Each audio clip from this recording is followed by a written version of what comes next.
Hi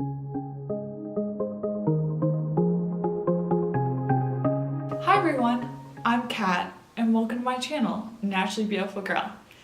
So today I'm going to be doing a Valentine's Day makeup tutorial. On the look that I have today, I wanted to go with a very pink inspired look, but I wanted to bring a little bit of gold into the eyes just to kind of make it a different look. And also I think the gold makes it a more wearable look. And I'm also super excited to be doing this because, as you notice, I'm not wearing glasses. My eye is finally better. I was really worried that I wasn't going to be able to film this tutorial for you guys because I'd had it planned out for weeks now and I had this idea in my head of what I wanted to do, but my eye was not cooperating and I had to wear my glasses and I couldn't wear eye makeup. Yesterday was the first day I was finally able to put my contacts in. I'm back to being myself again. I'm back to bringing you makeup tutorials. I'm back to wearing eyeshadow, which is all my favorite things in life. I'm really excited. I hope you are too, so be sure to stay tuned to see how I got this look. First thing I'm going to do is actually put on some lip balm because my lips are really chapped, and I'm going to put on the True Moringa lip balm. It happens to be tinted, but I just really like it, so I'm just gonna put this on and then we will actually start applying makeup.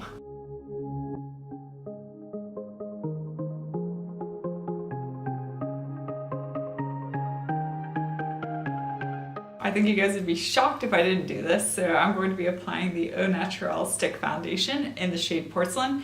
I don't have any primer on, but I did go ahead and use the Osea Blemish Balm on my face this morning. That kind of acts as my moisturizer, skincare, and primer all in one step. So other than that, I'm just gonna go straight in with this.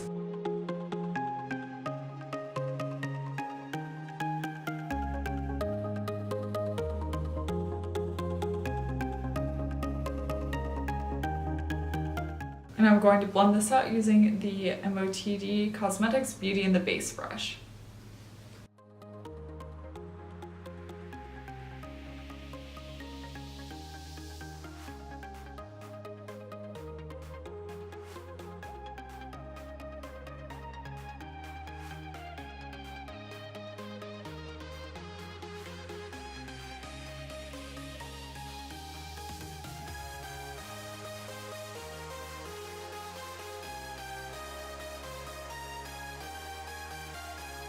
Next, I'm going to be doing a bit of spot concealing using the Hint Beauty Duet Concealer. And I have the shade Light. That just works really well for concealing acne for me.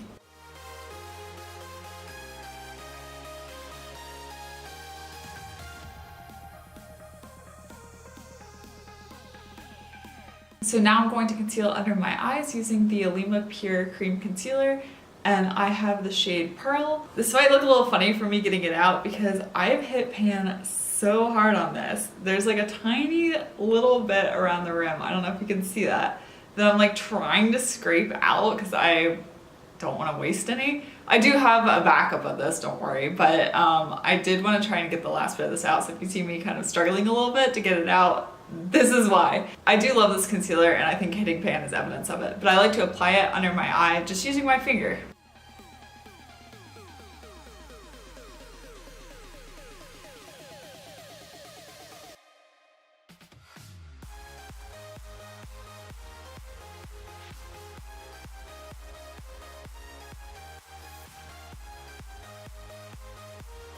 I'm going to set under my eyes using the RMS Beauty Unpowder. And as you know, it is my favorite setting powder of all time. I'm going to be applying it using the Real Techniques setting brush, which I got to replace my e.l.f. Setting brush, and I like this one a lot more. So if you're looking for a good setting brush, this works really well. It's nice and soft, and it's at a really good price.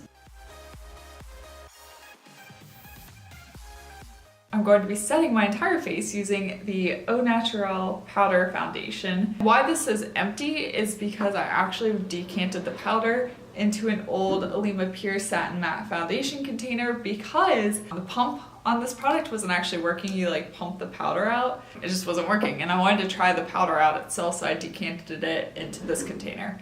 But it is, in fact, the Au Naturel Powder Foundation.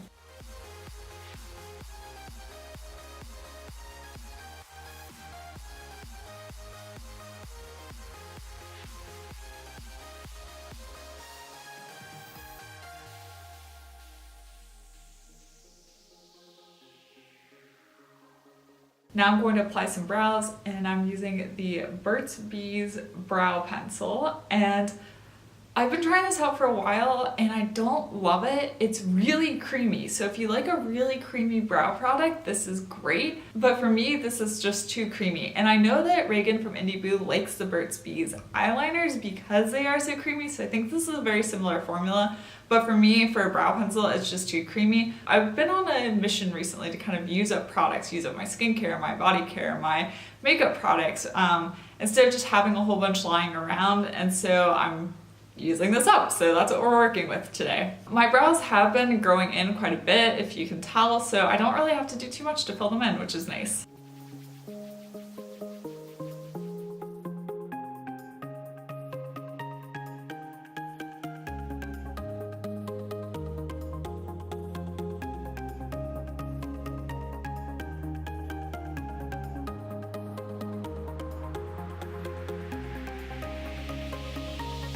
Now I'm going to work on my eyes, so I'm going to scoot you in a little bit closer. We're going to go back to the rest of my face, but I wanted to actually do my eyeshadow first because I want to make sure my blush matches my eyeshadow. First, I'm going to be applying an eye primer, and of course, I like to use the Silk Naturals Stickum eyeshadow primer.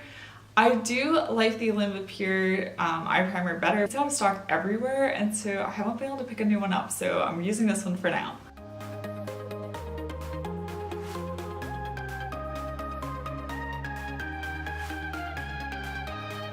First, I'm going to take Gatsby by Root, which is this lovely bronze gold color, and apply that to the inner 2/3 of my eyelid. And I will be applying this using my MOTD Pigment Packer brush.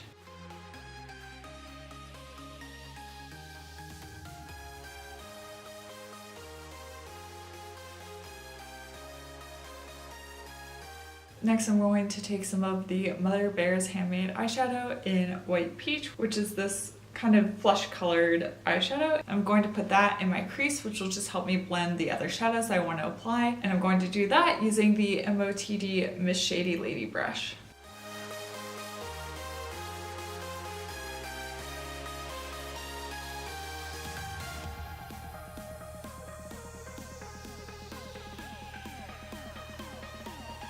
Next, I'm going to be taking Root Cabernet, which is this beautiful purpley cranberry berry eyeshadow, and I'm going to be applying that in my crease using the Teri Miyahira number 11 brush. This eyeshadow is really pigmented, which is why I wanted to go in with Mother Bear's Handmade White Peach in my crease to help blend this out. So proceed cautiously with this. I'm just going to very lightly dip my brush into the shadow, knock some off, and then start blending and just take my time with blending. You don't want to rush this. You don't want to put on too much eyeshadow too quickly. It'll make it really complicated. So just start with a little bit and you can build. Make sure you don't have too much on your brush.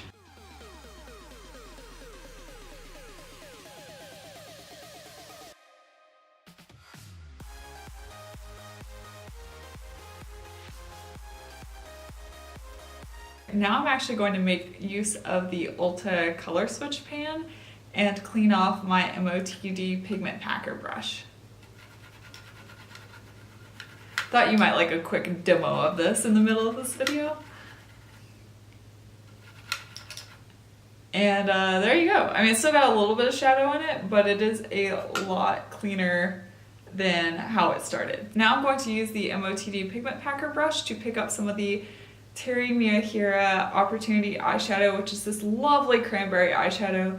I wish I had another one that I could show you guys, but I've had a really hard time finding cranberry eyeshadows, and this one came to me in a Teri Miyahira box, and it's like the perfect color for what I want. So I'm actually going to take this and apply this to the outer third of my eye using the Pigment Packer brush.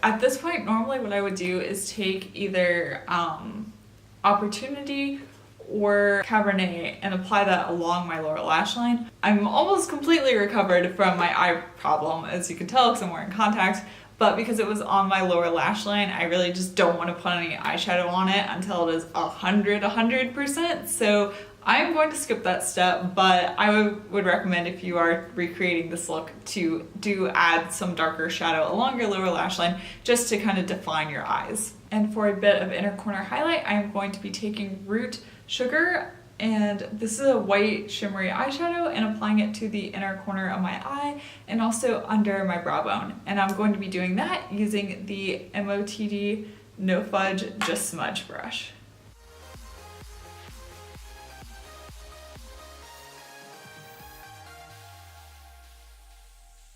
And to finish off the eyes, I'm going to be applying the Well People Expressionist Mascara. And I would normally go for the Root 100% Lash with a look like this. I'd want a more dramatic mascara, but I actually threw out all of my eyeshadows that I'd been using while I had my eye issue, because I'm still not 100% sure what it was, but in case it was in fact an infection, I wanted to get all new mascaras, and the only one I have on hand right now is the Well People Expressionist, so that is what I'll be using. Actually, I managed to get quite some length out of that mascara, which is cool, which is why I love this mascara so much, because even though it's not that volumizing, it is very lengthening, which is beautiful as well. Now for blush, I'm actually going to be using a powder blush. I know I've been on a cream kick, but I can't do every tutorial using a cream blush, so I wanted to give you guys a powder option that I also love. And this is the 100% pure fruit pigmented blush in Chiffon. Just a beautiful, just pink, which, you know, this is a pink makeup look, so I wanted to use a pink blush. And I'm going to be applying that using my Furless MF1 brush.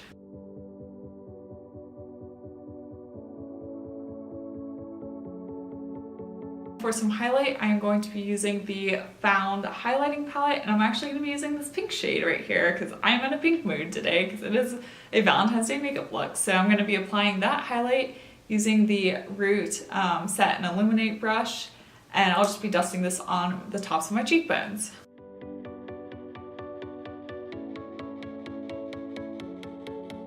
And to finish this look completely, I'm going to be going in with the Au Naturel lipstick in Innocence, which is this lovely pink color here, and I think it will really tie together this look.